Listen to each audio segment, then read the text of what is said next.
Hello guys, welcome back to my channel study मेरे साथ। तो गाइस, आज हम लेकर आए हैं आपके लिए इतिहास की पाठ्य योजना कक्षा 9वीं की। तो चलिए स्टार्ट करते हैं। अगर आप चैनल पर नए हैं तो पहले मेरे चैनल को सब्सक्राइब कर लीजिए ताकि आने वाली वीडियो भी आपको मिलती रहें। सबसे पहले पाठ्य योजना क्रमांक 1 है या छात्र अध्यापिका का नाम, विद्यालय, और इस तरह से ब्लॉक बना लीजिए। दिनांक, विषय, कक्षा, कालांश और समय अवधि। विषय इतिहास है, कक्षा 9वीं है। दिनांक आप डाल लीजिएगा, कालांश पहला, दूसरा, तीसरा, जो भी आपको लिखना हो। समय अवधि इसकी 40 से 45 मिनट है।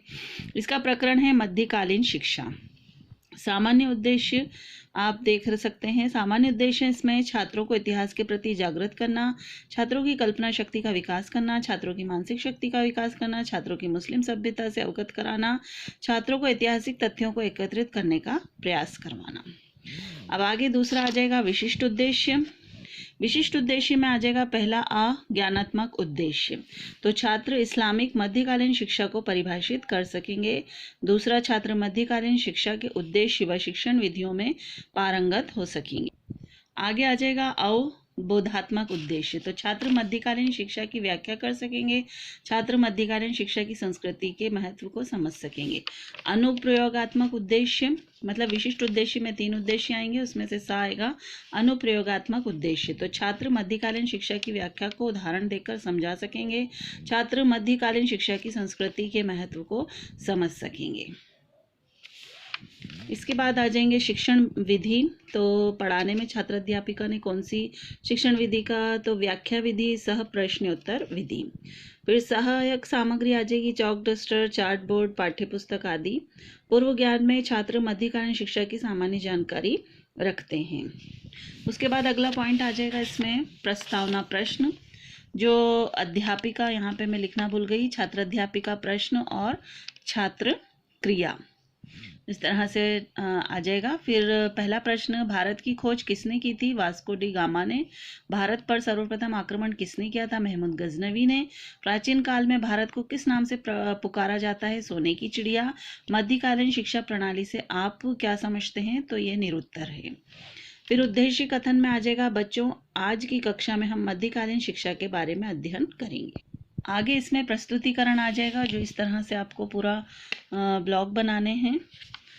तो चलिए देखते हैं। इसमें पहला आ जाएगा शिक्षण बिंदु, फिर छात्र अध्यापिका व्यवहार और छात्र व्यवहार। तो शिक्षण बिंदु में जो है मध्यकालीन शिक्षा एवं उसका अर्थ। तो अध्यापिका इसको पढ़ाएगी। भारतीय इतिहास में शैक्षिक दृष्टिकोण से मध्यकाल नितांत भिन्न काल था, तो छात्र जो है उसको ध्यानपूर्वक सुनेंगे। इस काल में भारत में मुख्य रूप से विदेशी मुस्लिम शासकों का शासन था। उनके द्वारा जो शिक्षा दी जाती थी वह शिक्षा ही मध्यकालीन शिक्षा, मुस्लिम शिक्षा प्रणाली के नाम से जानी जाती थी। मुस्लिम शासक भारत में अपनी संस्कृति और धर्म लेकर आए थे। दूसरा पॉइंट इसमें आ जाएगा मध्यकालीन शिक्षा के उद्देश्य। शिक्षण बिंदु में पहला अपन ने लिया मध्यकालीन शिक्षा एवं उसका अर्थ, फिर उसके बाद मध्यकालीन शिक्षा के उद्देश्य। तो इसमें आ जाएगा मुस्लिम शिक्षा का प्रमुख उद्देश्य इस्लामिक संस्कृति एवं धर्म का प्रचार प्रसार करना था। इसके साथ साथ उन्होंने ज्ञान, कला, कौशलों के प्रशिक्षण और ऐश्वर्य प्राप्त करने की शिक्षा पर भी बल दिया। मुस्लिम शिक्षा प्रणाली का एक प्रमुख उद्देश्य छात्रों में अच्छे चरित्र व अच्छी आदतों का निर्माण करना था। तो इसमें छात्र व्यवहार में आ जाएगा, छात्र ध्यानपूर्वक सुन रहे हैं। फिर बीच बीच में अध्यापिका जो है वो बच्चों से प्रश्न भी पूछती रहेगी। मुस्लिम शिक्षा का कोई एक उद्देश्य बताइए, तो बच्चे समझ चुके हैं तो उसका उत्तर देंगे। छात्रों में अच्छे चरित्र व अच्छी आदतों का निर्माण करना था। फिर जो है अध्यापिका जो है बच्चों को शाबाशी देगी। फिर अगला इसमें पॉइंट आ जाएगा मध्यकालीन शिक्षा के स्तर। तो मध्यकालीन शिक्षा के 2 स्तर थे, प्राथमिक स्तर, उच्च स्तर। फिर छात्र जो है ध्यानपूर्वक चार्ट को देखेंगे। प्राथमिक शिक्षा में आ जाएगा, प्राथमिक शिक्षा की संरचना इस प्रकार थी, शिक्षण संस्थाएं, प्रवेश और पाठ्यक्रम।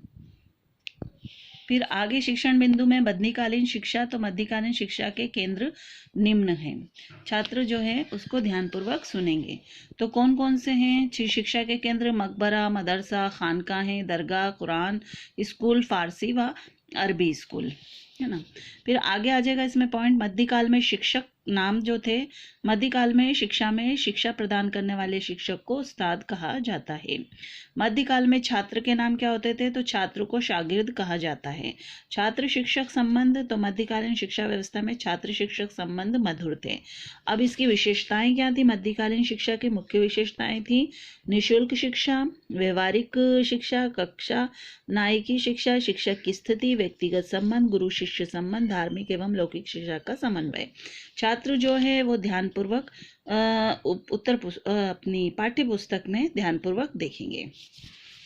फिर आगे जो आ जाएगा श्यामपट सारांश आ जाएगा इस तरह से। तो इसमें कक्षा विषय कालांश प्रकरण डाल दीजिए, दिनांक डाल दीजिए, और जो टॉपिक आपने इसमें पाठ्य योजना में लिखे हैं अर्थ, उद्देश्य, केंद्र, विशेषताएं, ये सब इसमें आ जाएगी। फिर आगे बढ़ेंगे पुनरावृत्ति प्रश्न में। तो पुनरावृत्ति प्रश्न में पूछा जाएगा मध्यकालीन शिक्षा को कितने स्तरों में विभाजित किया गया था। मध्यकालीन शिक्षा के कौन कौन से केंद्र या शिक्षण संस्थाएं थी। मध्यकालीन शिक्षण विधियां कौन कौन सी थी। अगला पॉइंट इसमें आ जाएगा कक्षा कार्य, सही जोड़ी का मिलान करो। तो ये इस तरह से है। फिर इसमें आ जाएगा गृह कार्य। तो गृह कार्य में मध्यकालीन शिक्षा के उद्देश्यों का वर्णन कीजिए। और हस्ताक्षर तालिका सबसे आखिरी पॉइंट आ जाएगा इसमें। हस्ताक्षर तालिका इस तरह से बना लीजिएगा, छात्र अध्यापिका हस्ताक्षर और विषय विशेषज्ञ हस्ताक्षर। तो यह हमारी इतिहास की पाठ्य योजना थी जो कक्षा 9वीं की थी। उम्मीद करते हैं आपको हमारी पाठ्य योजना अच्छी लगी होगी। अच्छी लगे तो प्लीज़ लाइक करें, शेयर करें, और नए हों तो सब्सक्राइब भी कर लें। Thank you for watching.